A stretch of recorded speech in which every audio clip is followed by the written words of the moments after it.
But at this point, like let's just say I was doing my natural nails and shaping the client's natural nails, I would start obsessing about the shape. I'd be like, oh, it's not perfect, it's not this. And I have not even applied my product.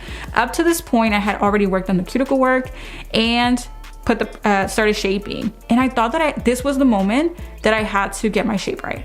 Let's talk about shaping overlays and when does that happen?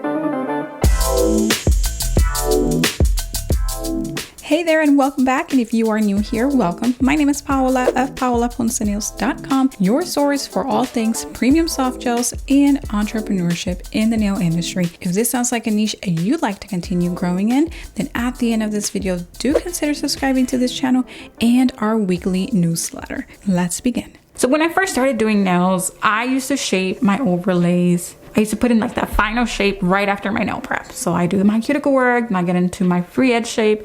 And then I used to obsess about getting the natural nails to look absolutely perfect for their overlay or any kind of overlay application.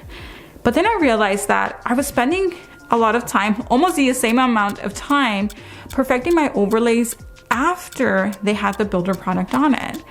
And so I was kind of like, wait a second, why am I shaping twice? So I started doing something that was monumental in my business. It actually shaved like 10 minutes off of my service. So here's what I did. I started putting my builder product on a shape that was somewhat sort of what I wanted it to be. So my client came in, we talked, I asked, are we shortening the nails? Are we changing the shape or keeping the same?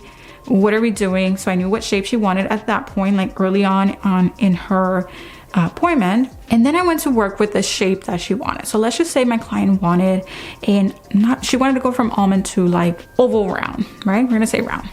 So I was like, okay, great. Just shorten the nails if I had to, right? With my E file, come with my board file. And that was it. Like you see this nail here, it's kind of crooked. It's like, it kind of looks like it's almost there. But let's face it, if you're a perfectionist, you can see all of the little things that you can perfect, like the corners, maybe move this point over to my left a little bit, right? So it's almost there. But at this point, like let's just say I was doing my natural nails and shaping the client's natural nails, I would start obsessing about the shape. I'd be like, oh, it's not perfect, it's not this. And I have not even applied my product. Up to this point, I had already worked on the cuticle work and started shaping. And I thought that this was the moment that I had to get my shape right.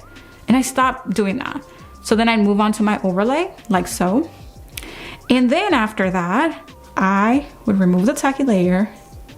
And this is what I started doing. This is the new method. This is the new technique that I started doing. And that cut like 10 minutes off of my service, okay?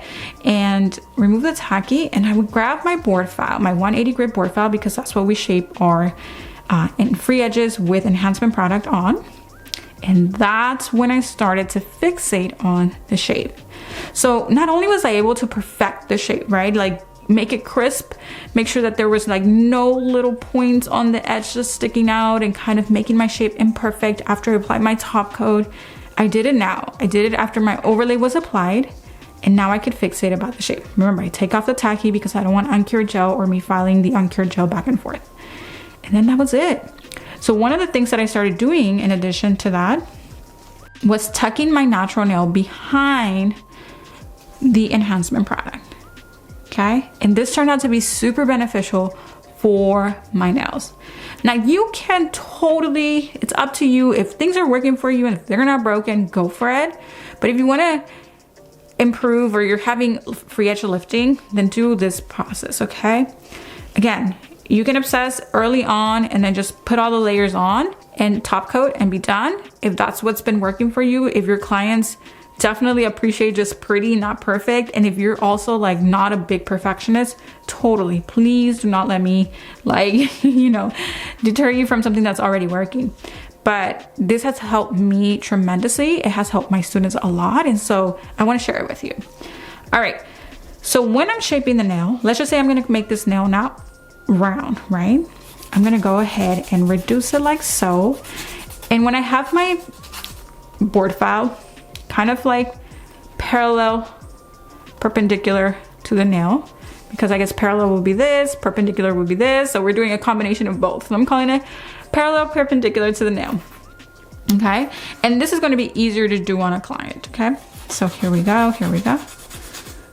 All right, then I can look, and if you look underneath, what I've done by shaping my overlay now is I've also tucked the natural nail behind the product. So this is going to be wonderful, because if the product and the natural nail are together and the natural nail happens to be a little flimsy, a little bendy, you can have a little bit of free edge lifting like I've already incurred there. Okay, because my natural nail is super thin, super bendy. It doesn't do great on its own. So inevitably I'm gonna have this little bit of lifting if I just layer on my layers. Sometimes you have to do it, maybe you're in a pinch, maybe you have short nails, you don't have enough free edge to do this trick, you can say, and that's fine. Your nails will still last, right? But if you can do this here with your longer nails and your longer structured overlays, I would totally opt for this. So now I know that my shape is even on the bottom, my natural nails tucked behind. Again, that's like a bonus, but now I can start fixating about rounding off that nail. And to do so, I'm just going to let the grit of the file do that for me. So wherever I need to shape is where I'm going to take my board file. Okay, it usually takes just a few passes, like so, again, to get me where I want to be. And the key is also to reduce the corners. So I can do that here, just ever so gently. I'm moving my finger because I'm working my dominant hand. Right, it feels a little awkward.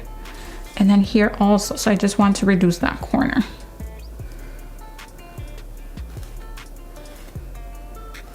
Okay, so there I have it. Am I happy? Is this what I want? If not, keep going. Very gently, I'm applying no pressure, just letting the grit of the file do the work. And that's it. I, at this point, need to just remove the shine ever so gently and then move on to my color application or my nail art application. And that would be it. And again, there is no wrong or right answer here.